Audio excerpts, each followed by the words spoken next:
வணக்கம். மாநிலச் செய்திகள் வாசிப்பவர் கனிமொழி பழனிசாமி.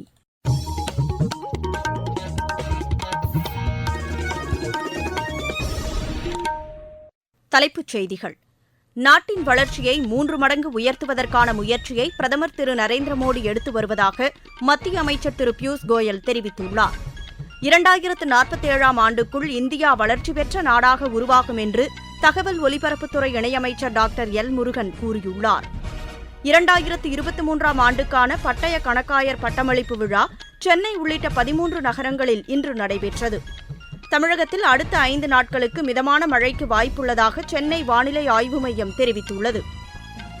2வது டுவெண்டி கிரிக்கெட் போட்டியில் ஜிம்பாப்வே அணி வெற்றி பெற 235 ரன் என்ற இலக்கை இந்தியா நிர்ணயித்துள்ளது.